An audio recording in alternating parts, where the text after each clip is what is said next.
Baik, dalam video ini saya akan membahas mengenai analisis yang telah saya lakukan terhadap jurnal yang bertopik pengembangan perangkat lunak dan metode prototipe. Sebelumnya perkenalkan saya Putuki Pramawati dengan NIM 220856106.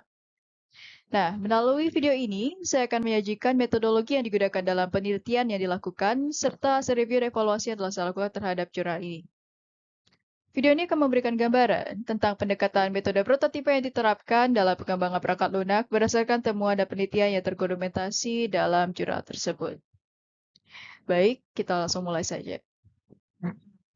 Nah, jurnal yang saya bahas dalam video ini berjudul Penerapan Metode Prototipe pada Perancangan Sistem Informasi Penggajian Karyawan atau Proses Gawan Berbasis Web, yang disusun oleh Eka Wulansari Fridayanti, Haryanto, dan Samara Sabita dari Universitas Bina Sarana Informatika. Jurnal ini sendiri terbitkan pada tahun 2021. Baik, yang pertama kita masuk ke pembahasan dari pendahuluan jurnal itu sendiri. Nah, pada pendahuluan ini terdapat 3 poin penting yang dibahas. Yang pertama ialah peran teknologi dalam aktivitas manusia seperti komputer dan internet yang telah memudahkan berbagai aktivitas, termasuk pertukaran data, pengetikan dokumen, dan juga akses internet. Ini menciptakan kebutuhan untuk teknologi informasi yang efisien dalam memenuhi kebutuhan perusahaan atau organisasi. Kedua, ialah gambaran pada sistem penggajian dalam perusahaan yang mana penggajian adalah proses pembayaran atas jasa yang dilakukan oleh karyawan. Ini penting karena berdampak pada laporan keuangan perusahaan. Nah, yang ketiga ialah situasi di PT Bina Angkasa sendiri yang merupakan studi kasus dari jurnal terkait, di mana PT Bina Angkasa ini merupakan perusahaan yang masih menggunakan sistem penggajian secara manual, yang dimana jika ada kemungkinan terjadinya kehilangan atau terselip jika tidak teliti dalam menyimpan dan mengelola berkas yang diperlukan. Nah, dari pendahuluan ini kita dapat melihat bahwa latar belakang atau alasan dirajanya sistem informasi penggajian karyawan berbasis web oleh jurnal tersebut ialah untuk menciptakan suatu sistem yang dapat mempermudah penggajian karyawan yang masih secara manual dilakukan di PT Bina Angkasa. Kemudian kita akan memasuki metodologi penelitian. Di metodologi penelitian ini terdapat 2 metode yang digunakan ataupun dibahas. Yang pertama ialah metode deskriptif. Sebuah metode yang bertujuan untuk mendeskripsikan atau melukiskan hubungan kejadian yang dialami secara sistematis. Yang kedua ialah metode prototype.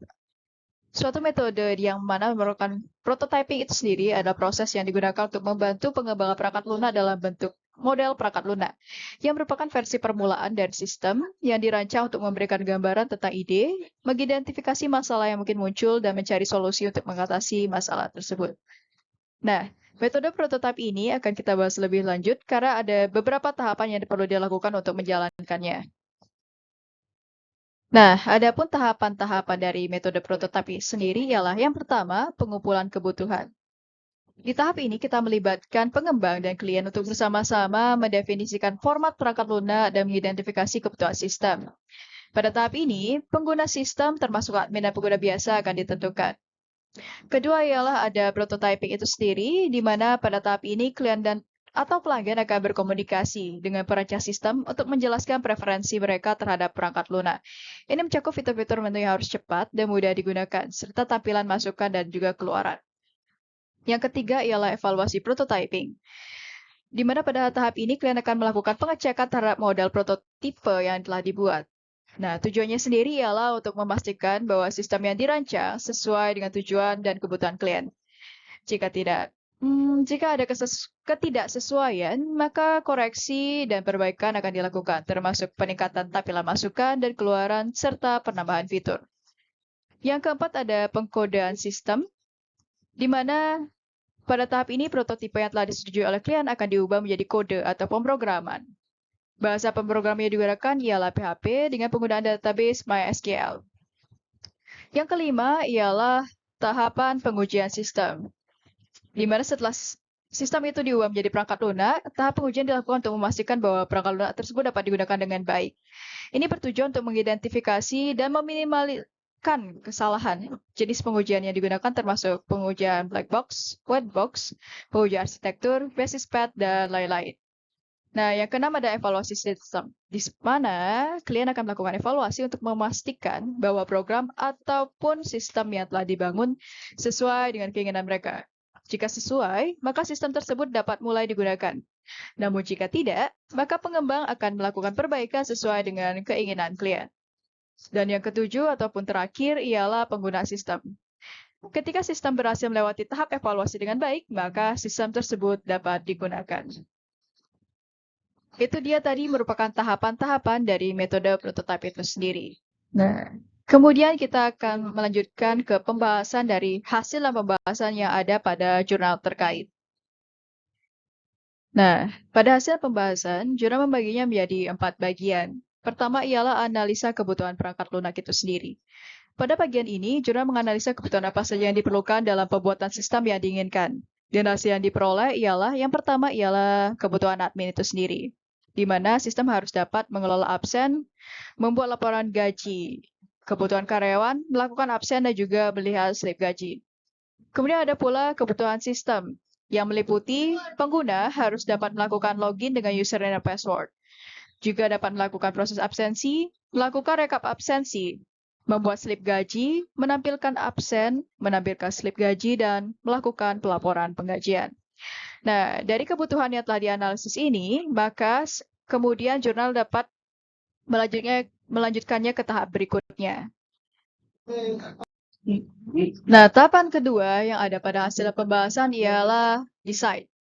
Jadi setelah mengumpulkan kebutuhan yang diperlukan dalam pengembangan sistem, jurnal membuat rancangan atau desain perangkat lunak itu sendiri sebelum memasuki tahap pengkodean atau pemrograman. Nah, ada pula rancangan-rancangan yang dibuat oleh jurnal ini sendiri, ialah yang pertama ada use case diagram, kedua activity diagram, ketiga ada entity relationship diagram atau ERD, yang keempat ada logical record structure atau LRS, ada yang kelima yakni class diagram, dan yang keenam ialah sequence diagram. Yang nantinya kemudian akan saya bahas di slide berikutnya.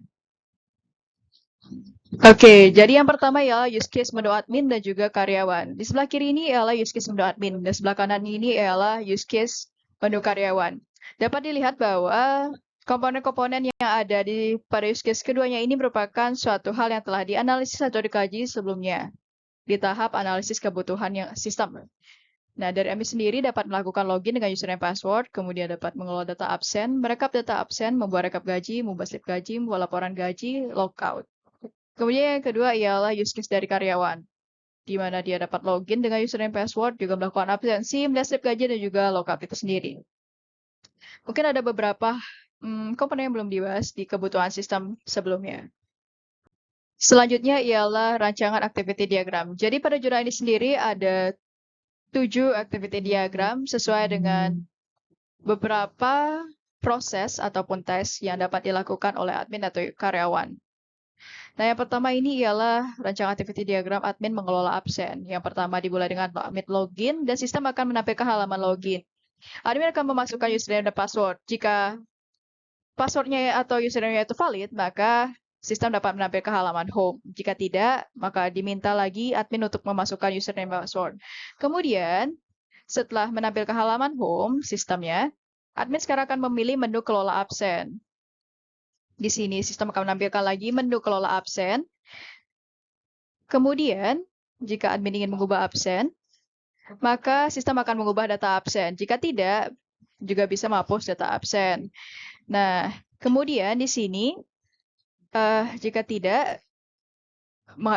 admin tidak memilih menghapus data absen juga, maka admin akan menyimpan data. Dan jika admin memilih untuk menghapus data absen, maka sistem akan menghapus data. Dan setelah itu, sistem akan menyimpan data absen setelah data itu disimpan. Kemudian kita lanjut ke rancangan activity diagram berikutnya. Rancangan activity diagram berikutnya ialah admin merekap absen, yang dimulai juga dari admin login, kemudian sistem menampilkan halaman login. Admin memasukkan username dan password. Jika valid, maka sistem menampilkan halaman home. Jika tidak, kembali ditanyakan untuk memasukkan username dan password. Kemudian admin pilih menu rekap absen, sistem menampilkan menu rekap. Admin mengubah rekap. Jika admin memilih untuk mengubah rekap, maka sistem akan mengubah rekap. Jika tidak, admin juga dapat memilih menghapus data rekap. Jika ingin menghapus, maka sistem akan menghapus. Jika tidak, maka admin akan menyimpan data, dan sistem akan menyimpan data rekap. Oke, selesai. Nah, selanjutnya ya, rancangan activity diagram admin merekap gaji.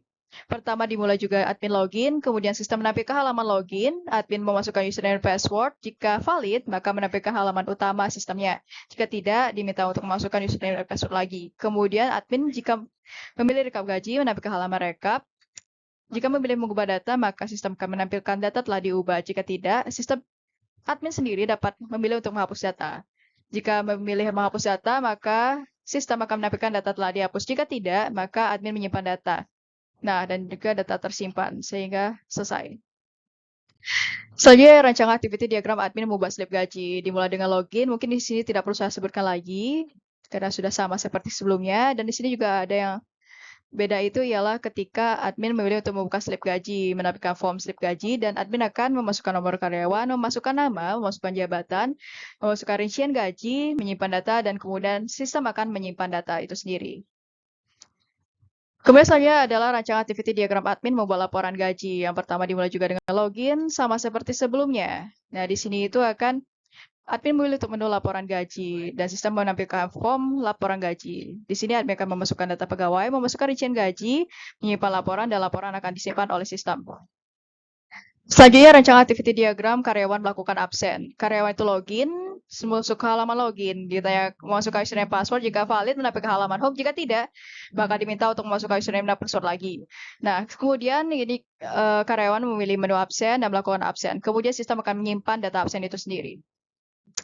Selanjutnya ialah rancangan activity diagram karyawan lihat slip gaji. Sama juga seperti tadi, loginnya di sini itu memilih karyawan memilih menu slip gaji, berikan halaman slip gaji, melihat slip gaji, cetak slip gaji. Jika iya, maka sistem akan mencetak slip gaji. Jika tidak, maka proses ini berhenti. Nah, ini merupakan entity relationship diagram. Di sini ada 4 entitas, absensi, admin, karyawan, gaji, dengan masing-masing atributnya sendiri. Dari admin sendiri ada ID admin, yang merupakan primary key dari entitas admin, ada password, nama admin, dan juga username. Kemudian dari karyawan sendiri, di sini ada ID karyawan merupakan primary key dari karyawan. Ada, ini sebenarnya tidak bisa saya baca dengan jelas karena di jurnalnya sendiri tidak terdapat penjelasan yang lebih lengkap. Kemudian ada alamat, nomor telepon, jabatan, nakar, dan ID admin. Perlu saya garis bawahi bahwa di sini sebenarnya terdapat suatu kekeliruan dari RD yang telah dibuat di jurnal, karena berdasarkan pencarian saya bahwa ID admin yang merupakan primary key dari admin tidak dapat digambarkan pada RD sebagai foreign key dari entitas yang berhubungan atau berrelasi dengan admin itu sendiri. Foreign key ini ditambahkan pada tabel, bukan pada ERD ataupun diagramnya sendiri. Kemudian, selanjutnya ada entitas absensi yang memiliki ID absensi sebagai primary key-nya, ada jabatan, ID karyawan ini juga seharusnya tidak ada di sini. Kemudian ada jam masuk, tanggal, nakar, keterangan, dan ID admin yang juga seharusnya tidak ada di sini. Dan gaji, entitas gaji ini memiliki atribut ID gaji sebagai primary key, ID karyawan juga seharusnya tidak ada di sini karena merupakan primary key dari karyawan. Kemudian ada nakar, jabatan, ID admin juga seharusnya tidak ada di sini, GAPO ataupun gaji pokok, transport, dan juga GATOT atau gaji total. Admin dan juga gaji memiliki relasi one to many, di mana relasinya itu sendiri adalah menghitung. Kemudian gaji dan karyawan memiliki relasi one to many yang di mana relasinya sendiri menerima, karyawan menerima gaji. Kemudian dari karyawan dan absensi memiliki relasi one to many, di mana karyawan melakukan absensi. Dan sini ada admin dan absensi memiliki relasi one to many, di mana admin mengelola absensi. Dan kemudian ada admin dan karyawan ada relasi one to many, di mana admin mengelola karyawan. Kemudian selanjutnya ada logical record structure, di mana pada logical record structure ini merupakan suatu transformasi dari ERD itu sendiri. Jadi di sini entitasnya itu juga dijabarkan atributnya dari admin, absensi, karyawan, gaji. Di sini ada primary key-nya, foreign key-nya juga primary key dari karyawan, foreign key-nya itu sendiri, kemudian ada primary key dari absensi, ada absensi, foreign key-nya juga atribut lainnya. Nah, selanjutnya ialah kelas diagramnya itu sendiri. Kelas diagram ini sendiri menggambarkan atribut atau lebih tepatnya pada kelas diagram ini sendiri menggambarkan dengan jelas struktur serta deskripsi kelas, atribut, metode, dan hubungan dari setiap objek. Nah, di sini itu sendiri seperti yang telah disebutkan tadi, deskripsi kelasnya itu di sini gaji, di mana atributnya sendiri ada pada di sini. Dan juga ini merupakan suatu metode ataupun metode yang dapat dilakukan oleh kelas ini. Dan di sini merupakan hubungan yang telah digambarkan melalui garis-garis ini. Dan ini juga koordinatasnya. Kemudian di sini ada sequence diagram yang dapat dilihat bagaimana cara interaksi antar objek dalam sebuah sistem secara terperinci dan menampilkan pesan atau perintah yang dikirim. Jadi di sini aktor itu memilih menu login apa yang akan dilakukan, tampilkan data login, memasukkan data masuk username dan password. Jika login tidak valid, ini memilih menu admin, cek valid data login, dia ke database gitu. Nah, memilih menu utama itu ke menu utama. Di sini pilih menu admin. Dia memilih menu admin, input data admin, proses data. Terjadi, kemudian ada proses penyimpanan data di sini dan data tersimpan di database. Begitu juga yang lainnya. Di sini itu kembali ke menu utama. Dan di sini itu logout, login continue, dan ini logout. Itu merupakan penjelasan ini sequence menu admin. Untuk sequence menu karyawan sendiri tidak terdapat pada jurnal yang telah saya bahas. Nah, kemudian setelah tahap desain ada tahap pengkodean di mana hasil dari pengkodean tersebut ialah antara muka sistemnya sendiri. Di sini merupakan menu login. Di sini merupakan ada banyak antara muka yang ada dibahas. Jadi bisa dilihat sendiri. Ini merupakan antara muka yang telah dibuat atau melalui jurnal yang ada. Nah, kemudian ada tahap pengujian. Pada tahap pengujian ini tidak dijelaskan metode pengujian yang digunakan, namun pengujian yang dilakukan ini merupakan pengujian terhadap front end dan juga back end-nya sendiri. Tabel di atas merupakan pengujian front end. Ada 5 partisipan, yang dimana nilai kesuksesannya di 4, lebih tepatnya 4 komponen, yakni login karyawan, akses menu, melakukan absen, dan akses slip gaji itu 100% semua. Kemudian di sini ada login, lebih tepatnya pengujian back-end. Hanya ada 2 partisipan dengan nilai kesuksesan 100% semua juga. Dari ada 7 aspek yang ada. Dari login admin, akses menu, melihat absen, akses rekap absen, rekap gaji, slip gaji, laporan gaji. Nah, kemudian saya akan membahas kesimpulan yang telah saya lakukan terhadap jurnal yang saya bahas pada video ini.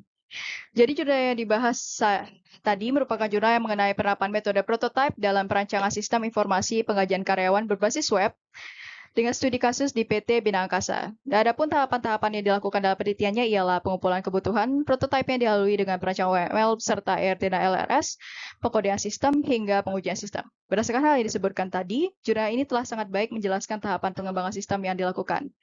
Namun, jurnal ini tidak luput dari kesalahan, seperti penggambaran ERT yang masih memiliki sedikit kekeliruan, tidak dijabarkannya metode pengujian yang digunakan, serta beberapa tahapan metode prototipe yang tidak dilakukan berdasarkan tinjauan yang ada dalam metodologi penelitian. Baik, sekian dari saya. Mohon maaf apabila ada kesalahan dalam penyampaian materi ataupun materi yang saya bahas tadi. Nah, mungkin sekian dari saya dan saya tutup dengan terima kasih.